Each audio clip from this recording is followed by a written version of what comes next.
আর তুমি এটা কাপড় আনছাও না তাড়াতাড়ি হচ্ছে বেলা নাই গে এই যে শুনো জাম হইতো বাইতে মান্নি যে কাপড় আনছো কয় হাজার টাকা দামের কাপড় আনছো 2টা কাপড় আনছি 2000 টাকা দিয়ে 2টা কাপড় 2000 টাকা দিয়ে আনছো কে 2টা কাপড় 4000 টাকা দিয়ে আনতা এত কম দামি কাপড় নিয়ে যাবো বাইতে কে রে তুমি এটা কেমন কথা কও আমার মান্নিকে 500 টাকা কাপড় আনলাম সেরকম তো কইলা না যে এত কম দামি কাপড় আনছাও আর এখন তোমার মান্নিকে 2টা কাপড় আনলাম 2000 টাকা দিয়ে তাও কও আরো দামি টানা রাখবো ও বো জানছো আনছো নাও দিয়ে হিগে তাড়াতাড়ি নাও শুনছুন না আনে ঘরে ঘরে বাইরে না কে ঈদের আর আছে মাত্র 2 দিন মা আব্বার নিগা কাপড় কিনে নিয়ে যান লাগবো না তাড়াতাড়ি ঘরে ঘরে বাইরে হ্যাঁ যামু আমি 1 লাখ গেলে তো তুমি আমার কাপড় পছন্দ করো না কিন্তু ভাবছি যে তোমার নিয়ে বাজারে যাম ন যাই আমি নগেই যামু কাপড় কিনে দিয়া হোক এই যে শুনো খালি কাপড় দিলে কাম হবো না মারে আব্বারে ঈদ খেবেন নিকে 10,000 টাকাও দিয়ে থিয়া হন লাগবো ও বনে দিমুনি আহো মা মা ও বড়কে দিয়েছাও আইসাও যদি ভালো হয়েছে আরো আমি ভাবছি তোমাকে আজকে যামু আপনারা যাবেন ভালো কথা এই যে আপনি গনিকে কাপড় নিয়েছি ধরুন বাবারে মানে কেনে কাপড় আনছ কাপড় দুনিয়ার কাপড় ঘরে আর এত পয়সা তুই কেনে খরচ করছ দুনিয়ার কাপড় ঘর আছে পিনবে তোমার আমরা কাপড় দিছি পয়সা নষ্ট হয়েছে হিসিনটা তোমার করনাবো কেন নিগে তোমরা পাওয়ার মালিক তুঙ্গ দিমু তোমরা খালি দোয়া করবা জানি আমরা কামাই করে দিয়ে হারি তুঙ্গ বুঝি ভালো আছ ভাই ভালো আছেন ভালো আছে আমরা ভালোই আছি তা তোমরা কেমন আছো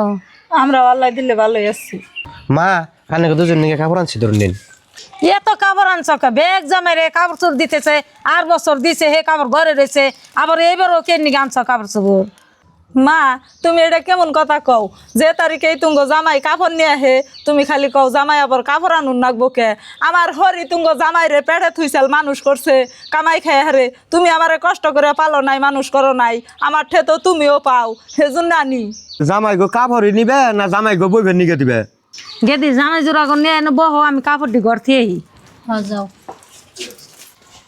এই যে শুনছাও না কি কও তুমি তো জানোই মা আব্বারে কাপড় দিম দেখে কতদিন বইরে আমি কাম করে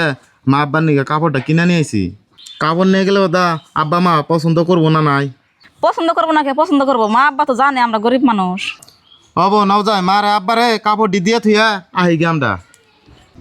এই যে আপনারা যে কইলাম যে 10,000 টাকা মারে আব্বারে দিবেন নিগে টাকা কি দেন আমরা বাইতে যামগা হ্যাঁ দিবেন নিছি এই যে আব্বা ধরুন 10,000 টাকা আছে ধরুন মা আব্বা আইনারা ভালোই আছেন আইনে ওখানে কাপড় নিয়ে আইছি দেনছে জামাই এটা কাপড় আনছো না টিটকারি করতেছাও ও জামাই কি সুন্দর কাপড় আনছে মাজু জামাই কি সুন্দর কাপড় আনছে আর তুমি এটা কাপড় আনছো না মা তুমি তো জানো তোমার জামাই গরিব মানুষ 15 দিন কাম করে নিজে বলে কাপড় দেবো তোমার না কাপড় আনছো এই কাপড়কে তুমি চেঙ্গা ধরো তুমি সব করে থাকো মার নিকে কাপড় আনছিলাম মা কাপড় নিল না চেঙ্গা দিয়ে আমার মুখে ফালিয়ে দিল আমার মাও নাইকে দেখে সেই জন্য আমি কাপড় দুটা নিয়েছিলাম মা যদি কাপড় না নিল নৌজনটা জায়গা খারা মেজবান যায় না এই রংবালা খারা বুঝি আইন আবার কি কইন মেজবান আন্নে নে বহুন মান নগে আমার নগে 2টা 4টা কথা আছে মা তুমি এত লুবি কে ওই গেদি চুপ থাক তুই তুই কই না তোর মার কাছে দুইছস না যা কোন নাকি তোর মারে আমি কমু আজকে দুই জামাই ধনী কাপড় আনছে কও কি জামাই তোমার পয়সা হতে ভাঙ্গে তো কাপড় আনো না কে যাও এই যে কাপড় সেই কাপড় আছে আর আজকে এই জামাই গরিব দেখা এই কাপড় তুমি জামার মুখি চাঙ্গা দাও কেমন মানুষ হইছ তুমি তোমার কথা মেলা সদিত করছি আর তোমার কথা সদিত করুম না আসলে কাপড়টা জামার মুখে চেঙ্গা দেওয়া আমার ভুল হয়ে গেছে মা তুমি যে নিজের বল বুঝছো এতে আমরা খুশি আব্বা তোমার কাছে 10,000 টাকা দিল এন থেকে 5,000 টাকা দাও ওরা বাজার সদাই করবো নিজেদের মধ্যে হগে দাম পয়সা দিতেছি ধরো জামাই এই জন্য 5,000 টাকা আছে তুমি বাজার সদাই করে খাও আর আন্নে এক কাম করুন ওই যে মারে যে 10,000 টাকা দিবার কইছিলাম সেই 10,000 টাকা দইরা অগো দিয়া দেন ঈদের মধ্যে পয়পুলা হানরে কাপড় চুপড় দিবনি বাজার সদাই করবনি হ্যাঁ দিতেছি খুশি ধরো ভাই আমার মেলা উপকার করলেন ট্যাডি দিয়ে যাই হোক আইনের ঈদের মধ্যে আঙ্গ বাইতে যায় না যাবত রইল খুব ভালোবাসা ইনশাআল্লাহ আমরা যামনি